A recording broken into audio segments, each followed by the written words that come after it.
Good morning, Tuesday morning, 8 o'clock, and we're here at Money Truth Moments. I am your host, Carlos, and I am here with our very own Judy Copenbarger, our financial guru whisperer. How you doing, Judy? I'm doing great, Carlos. How are you doing this morning? Hey, I'm doing great. I love our Tuesday morning shows. It gives me a great opportunity to learn some new things, share it out with our audience as well. I want to thank you guys for joining us and just being always here with us, learning as we go through this process of finance, right? And these Money Truth Moments. If you're not following Judy, please do so at judycopenbarger.com. There's all of our social media platforms are on there. And there's a lot of resources that are available to you guys, which we'll talk about a little bit later. But today, without further ado, we've got a great topic. So make sure you share out the stream, share with all business owners, because this is going to be great. What do you say we get started, Judy? Let's do it. Business day. All right. So we're going to talk. Today's subject is planning small business finances, right? And this is really, it may be separate, but it's totally integrated also with our personal planning. So I want folks to know that as we begin, this is going to be a whole series. So you want to stay tuned every Tuesday at 8 o'clock so you guys can follow along and take some absolutely great notes, folks, because you're going to need them. So let's start off by, let's talk about planning your small business finances, right? Decisive strategies for selecting entities and controlling cash. What is that all about? Well, I love how you asked the question. These are decisive strategies. And that means there's a decision involved, right? We're choosing something. And so a lot of times when people start a business, we're talking about small business in particular, when people start a business or they're starting many businesses, the question becomes, when do I incorporate? When do I go from a sole proprietorship to a corporation? And you kind of want to rush in and it's XYZ Inc., or ABC Inc., and it's so exciting. I'm a corporation. But sometimes small businesses rush into that a little too quickly. There are advantages to incorporating, and we can talk about some of those, but there are also disadvantages. There's a downside. And part of it is the formalities, the structure that you have to work within, the record keeping that you have. There's costs. Now you have a corporate tax return and the accounting that might support that. So there are costs associated with that. In many states, we're here in California, $800 just to have a corporation, for every corporation, just to get started. So it can be several $1,000s minimum to own a corporation. So if you do that too soon and you really don't have the income yet, sometimes it makes sense to wait 6 months or a year or a couple of years, or until you get a certain amount of income coming in, revenue. And I would say that mark is probably around $100,000. If you expect $100,000 in gross revenue in your business, go ahead and incorporate. If you're not sure how it's going to go, or you're starting a little slower part-time or something, you might want to wait on that. So then what kind of corporation? There's a whole bunch. So for most people, the big distinction is between a C corporation and an S corporation. And the big advantage for most people for an S corporation or subchapter S is that there's a pass-through for taxes. So you get the benefits of writing off things, that support your business expenses that you have. And you get simplicity, but you don't get any protection from like liability with that kind of a corporation. But it's very simple for taxes, and it's a great way to start for most small businesses. When you get a C corporation, in many states, there's what we call a double tax. And that means the income is taxed at the corporate level. It's taxed again when it is distributed out to individuals. And the tax rates are getting ready to increase again. So that might not be the best way to go for a small business or an entrepreneur just starting out, with a couple of small businesses. Then you have an LLC. That's a limited liability corporation. There are several designations or corporate types for professionals. You can have an LLP, an LLC. So for business owners, if you have rentals, if you have a property that supports your business like a warehouse or an office building, usually you want to make sure that you're protected from liability as well as getting the write-offs from that. And one of the great ways to start would be with an LLC, Limited Liability Corporation. So just to name a few, those are probably a good little bundle of corporations to think about. But the biggest question is when to incorporate if you haven't already. And that comes to that threshold of income. Great. I appreciate that answer. And I think it's also very wise to also say it also depends on who you have as your CPA, right? They can hopefully guide you through the right steps and get that going. Sure. Yeah, because, let's face it, a lot of folks that get into this don't have a clue, what they should be doing, period. And I remember starting the same way. It's like, okay, so I want to start a business. Now what? And it took actually somebody to kind of help me along the way to say, hey, these are the steps that we're going to take to kind of build this from the ground up, So it's very valuable what you're saying. And also, since we're talking about some of these corporations, some of the benefits of these entities, let's talk about how to protect our small businesses from devastating liabilities, right? Such as, what could be some of the best planning decisions to reduce business liability and minimize tax liability? Yeah, great question. You want to protect as you're growing, right? So one of the first lines of defense, not just for businesses, but for people, is just to have liability protection. So in a business, you want to have insurances, and not just insurances, if there's a fire, or insurances if there's a theft, or you have an employee that goes rogue and makes bad decisions, but you might have a business that has professional liability. And you want to make sure, sometimes it's forced on you, but if it's not mandated, you want to make sure that you have enough professional liability if you make an honest mistake, or if someone relies on your advice or your professionalism and they get hurt, they get harmed financially, or medical, right? If something happens and it just happened, but there's liability involved, you want to make sure that you have plenty of insurance as a first line of defense to cover against those things. And then obviously you want to be careful. But then when we're talking just about the fiscal part or the money part, you want to make sure you've got great records. You want to have a good CPA. You want to have a good bookkeeper, accounting department, if you're big enough to need several people. And you want to make sure it's all about record keeping. Record keeping. You can't keep enough records. And that's whether you're a little tiny micro business, an emerging little business, or you have hundreds of employees. You want to make sure that you cover that. Excellent. Tell me a little bit also, what would be some best practices as we're planning this out, right? Let's just say I decide, hey, Judy, you're going to be my CPA. This is what I'm thinking between a C Corp, S Corp, LLC. Mm-hmm. Talk to us a little bit about that process. What are some things that we should be looking at before we even consider going down that path? Yeah. Well, I think there's the big three. When it comes to protecting your business, your new business, or your young business, you want to use the big three. And here are the big three: separate, allocate, and delegate. Separate, allocate, and delegate. So by separate, a lot of times you're starting a business, you've got your family finances, maybe you already have another business, but you're adding another one and it kind of gets just lumped in. Maybe you're sharing business accounts, you're sharing expense accounts, you're sharing talent. You have someone that works in both companies, or you have a service providing services for both companies. You want to separate those. And you need to do that early. It's harder to untangle everything later. It gets messy and IRS does not like it. So you want to separate those entities, keep all the expenses in the right lanes for each company.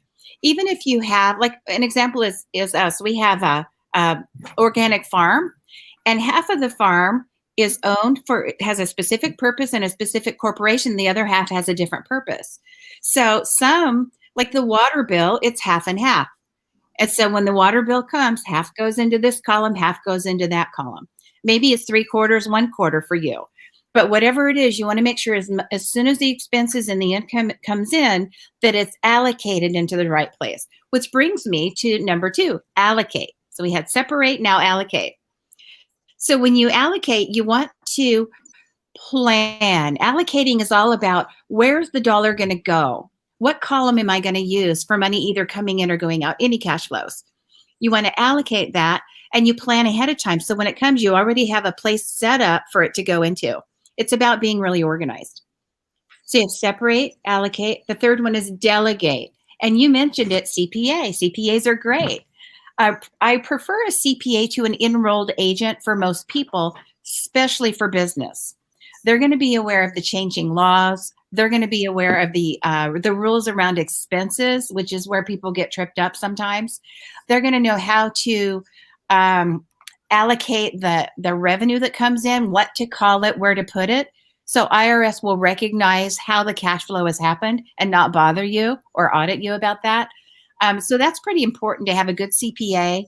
If you need to hire a bookkeeper, even a small starting business, if you don't have the accounting skills, you can hire a part-time bookkeeper, or maybe a mom who was an accountant, but now they're home raising kids, or they're starting to get to that age of retirement. They want to kind of keep their fingers in it, and they're really smart, but they don't want to have, 40 hours a week that they have to work.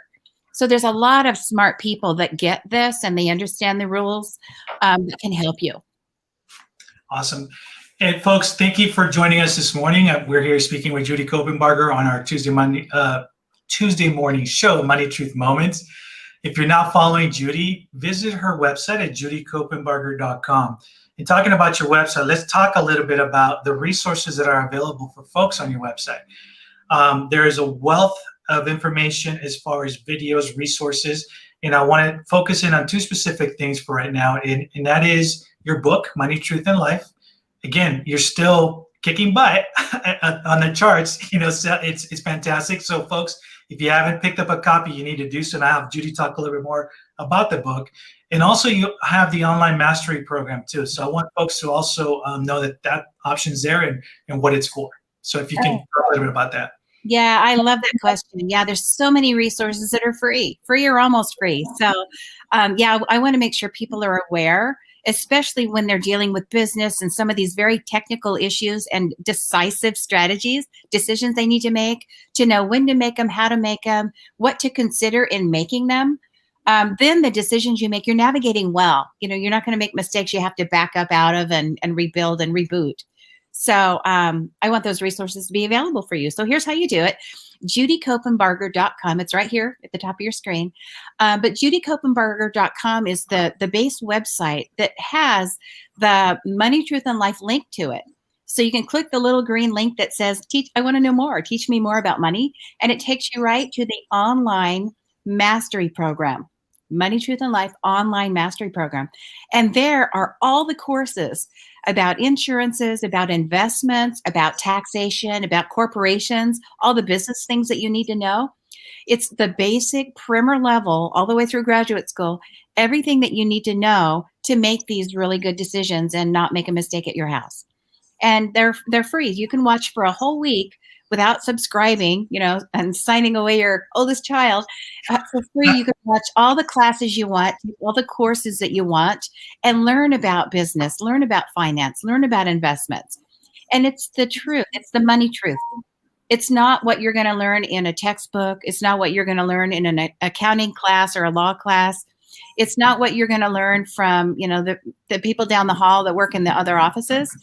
It's going to be the truth coming from someone that wants you to do well, not someone who's trying to sell you something. It's not coming from that kind of natural conflict that happens when you're talking to an insurance person, talking to an investment advisor or broker dealer, someone that wants to sell you something, sell you a will or whatever. It's coming from someone who is not doing that. I just want you to have good information. So when you make a choice, you'll know the right questions to ask a professional, and you'll also know when to kind of sniff out something that is not in your best interest. So that's Money, Truth, and Life online mastery program at judycopenbarger.com. And then the book you can get anywhere. It's called Money, Truth, and Life. And it's on there. It is. Yeah, you got your copy right there. Yeah, it's on Amazon. It's a bestseller over there, at Target, Books A Million, anywhere, Barnes and Noble, anywhere you can get a book, you can get it. I think if you're a Kindle reader, the best place is probably Amazon. They make it easy to download, and it's a few bucks. It's like, a cappuccino, cost of a cappuccino. And you can get that, and it has all the pillars of finance explained in a very relevant way so people can understand it. And you can learn stories, real client stories, real life stories of people who've done really well in certain areas and people who've made mistakes. And the value of that is they've already made the mistake. You don't have to go do it, because some of them are expensive and time consuming. So everything is there for you in the book, on the online mastery program. You can always contact me if you have a question. And then we have a pretty robust YouTube channel with videos, all free, right? Videos of every kind of topic of finance that you could ever want to learn about. So feel free to use all of those resources, any of those resources. And we'd love your feedback. I love it when there's an engagement, a great conversation about what you learned or how you applied it or what you disagree with. Or usually it's an alignment like, yeah, I made that mistake too. Here's my experience. Here's what I'm doing now.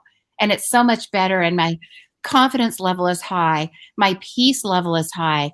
Family harmony is restored. Like we're getting along as a couple now. We're not fighting over money or what we should be doing because we know what to do. So that's what I wish for you. And all the resources are right there for you. Very much appreciate it. And folks, I will tell you that we've had a lot of great feedback. I mean, the book is life-changing. I will tell you from experience in reading the book, there's a lot of, those moments where you're like, I wish I would have done that, back when. So, but like we've said before, right? It's never too late to get started, no matter where you are in the world of finance. Just make sure that, not only you tune in, but also pick up a copy of the book and check it out. It's not going to cost nothing but time. That's it. And it's a wealth of resources, and we're very fortunate that we're able to provide that for you guys, especially with Judy's wisdom and all that. So, with that said, let me move on to our planning small businesses finances, folks. And if you're just joining us, we're talking about planning small business finances, but totally integrated with personal planning. So we've talked about planning for your small businesses, the decisive strategies. We've talked about how to protect your small business, not only for business liability, but also minimizing tax. And now I want to move on to how non-compliance with accepted accounting principles puts a small business under the IRS microscope. The IRS, the big, oh no, that, so. Sam. Yeah. A lot of people are afraid of Sam, like Uncle Sam, right? Yeah. Oh my goodness. Yeah. Yeah. Well, it comes back, we talked just a little bit earlier about having people help you, delegate to the professionals, but there are things that you can do for record keeping that will help you. And when we're talking about IRS or maybe even your state, we have franchise tax board here in California, whatever state you're in. If you have an income tax, they're going to be watching you. And our state is very aggressive about watching you, particularly with business. They want to get their hands on all the money that they feel is due, right, to the state, and sometimes the county and city as well. So you want to make sure that you have records. So when they ask you the questions, and they're not trying to get you necessarily, some people see it as an adversarial relationship, me versus Sam, Sam versus me. They're not sitting there waiting for you to mess up so they can get your money. Sometimes it feels that way. It feels a little predatory, but that's not necessarily the goal. The goal is for any money that is due to be paid. And we should all want that. Usually we disagree about how tax money is spent, but not necessarily that we should have no tax. Most people say, yeah, we should have roads and we should have no potholes, and we should have Wi-Fi that works and some safety and security and, police to help us, all the things that clean water, we don't even think about it. Having a place for the trash to go, it just disappears every week. Most of the world doesn't have that. So we do want all of those things in our life. If we can set aside the disagreement about how much is spent or who spends it or how they spend it, right, the government, it is good to pay taxes, and we should want to do that. That's my personal little philosophy. So there's going to be tax. It's just, how do we pay it fairly? So we want to keep records. We don't want the IRS, Sam, or the state to come after us and say, okay, you don't have records, so now you have to pay it because you can't prove that you had that expense, or you can't prove that that income was already put in another column. You want to be ready for those questions. And for many years, we were audited every year. They came every year. They stopped doing it because they had to give us money back all the time. So when we went through with a fine-tooth comb, there were a lot of expenses that we didn't have written that we could prove. We just didn't have records of them. Now we keep the records. So I'm kind of hoping they'll ask again, right? But you can keep very simple records. If you have a business meeting, let's say you need to fly to, Arizona or drive to Arizona for a business meeting, you're going to have food along the way. If you're driving, you've got gas. If you're flying, you have your airline tickets and maybe a sandwich at the airport, things like that. You get to the hotel, you order room service because you get in late. It's like, how much of that can I write off? how much is tax-free? Well, there are special rules around all of that. What the IRS says, for the most part, it has to be reasonable and necessary. Those are the two words that keep coming up from case law.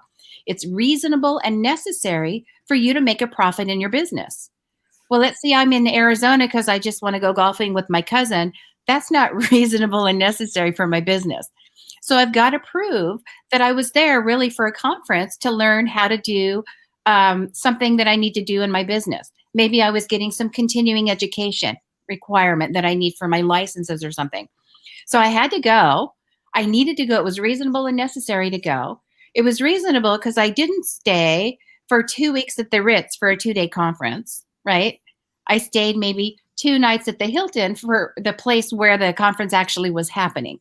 It's reasonable. Right. And it's necessary because I need to get my licensing requirements. So that's what IRS will look at.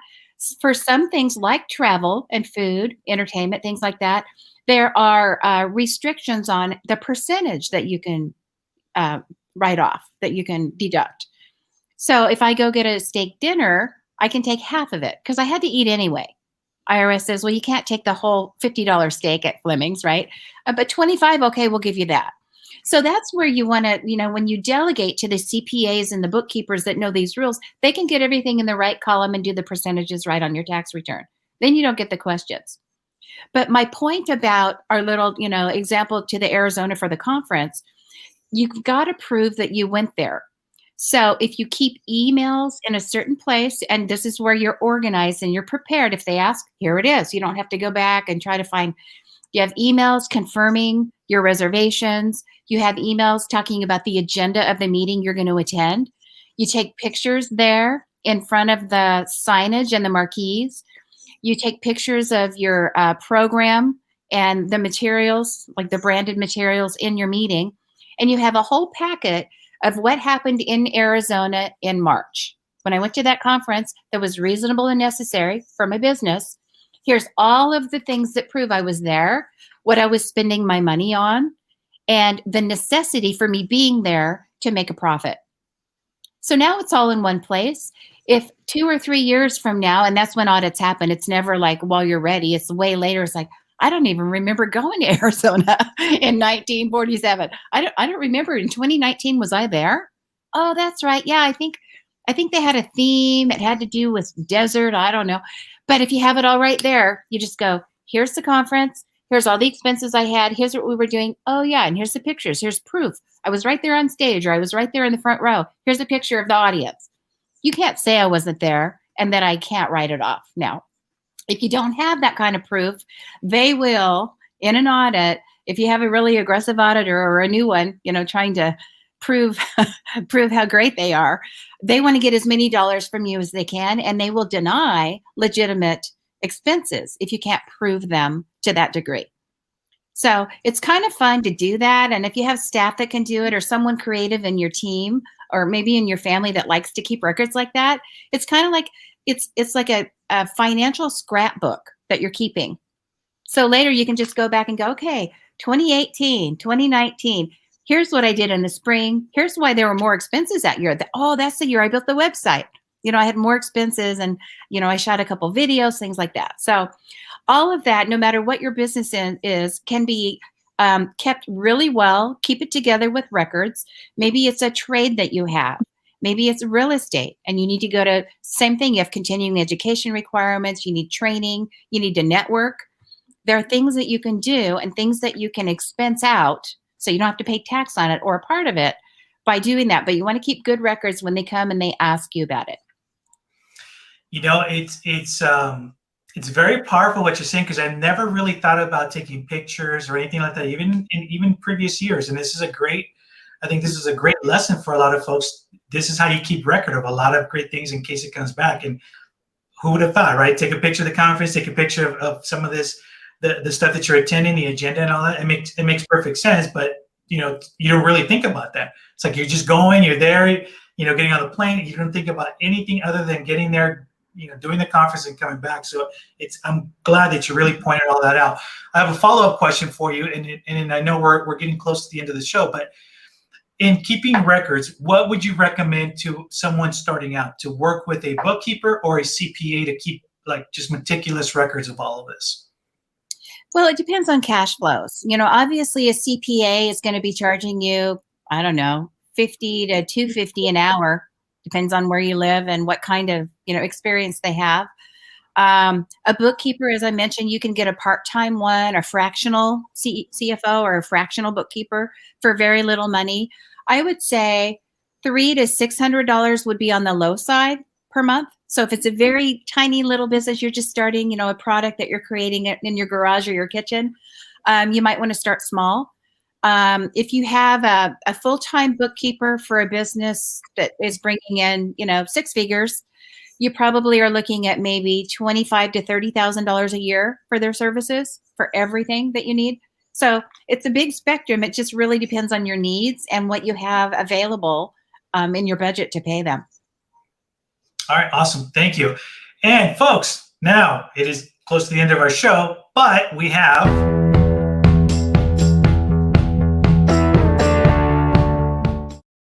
our Money Truth Challenge for the week. What do you got for us? Challenge. That's right. Okay, I've done my work. Now it's your time to do some work, right? To get the value from this. Okay, here's the challenge. We talked a little bit about the big three, right? And the big three are separate, allocate, and delegate. So I want you to, this week for your homework or for your challenge, I want you to think about how could I benefit from those big three in my business? And if you recall, the first one is separate. What should I separate? Pen and paper, right? What should I separate out? Am I commingling my personal with my business expenses? Am I commingling my real estate with my business expenses? You want to keep those separate. So separate those. So just make a list of if you have anything that needs to be separated, or as you're growing, you're going to separate as you go, way better. What are those things? And the second one is allocate. So you want to allocate cash reserves. Assign the cash before it shows up. Assign the savings before it shows up. So there are all these areas of business. You have operations, you have development, you have compliance, you have legal, you have insurances, protection. There are all these different areas of your business. You want to have separate, even if it's not separate bank accounts, which sometimes is helpful. You want to have separate places for all these things to happen. Payroll should have its own place. Operations should have its own place. Development. You want to unmingle those. Don't commingle those. Unmingle those. And get them where they're allocated. So when the money comes in, you know where it's going to go. When the expenses go out, you know where it comes from. And you already have a plan for that. It's about being organized. And the third thing is delegate. So that's where you think about, do I need to get a bookkeeper or a part-time bookkeeper, CPA? Is there someone in my firm who's talented with keeping records, with keeping the accounting and watching the numbers? Is there someone that I can just cross-train or send to school so they could do it already within my company? That might be a way to go. So you got that, right? Separate, allocate, delegate. That's your homework. That is your challenge. All right, folks, you've heard the challenge. So please share with us as you're doing some of these challenges. We would love to hear how the challenges are coming along. Send us an email, send us a message directly. And again, if you're just joining us, please watch the beginning of the show, as we're talking about planning small businesses finances. Share it out. Follow Judy at judycopenbarger.com. She mentioned earlier there is a wealth of resources, and a lot of those resources, I would say over 90% of them are free that you can watch on her website. So please make sure that you share that out as well. Well, Judy, we come to the end of the show. Any last parting words? Yeah, let's interface. This opening a business or recreating a business that's already in existence can be really tricky. There are so many technical ways to go right and to go wrong. And I want to be a resource for you. So reach out to me, email me, DM me, go on the website, whatever you need to do to get a hold of me. We've got a great team in all areas of finance that can help you. And we want to be a resource for you and keep the conversation going so we can help you avoid a nasty mistake. That's what I want to tell you. And folks, that's another Money Truth Moments directly from Judy. And I will tell you that if you reach out to her, she will respond for sure. So thank you for watching. Watch us next week, every Tuesday, 8 a.m. We're here with Money Truth Moments with Judy Copenbarger. Have a fantastic week. And until next time, talk to you soon.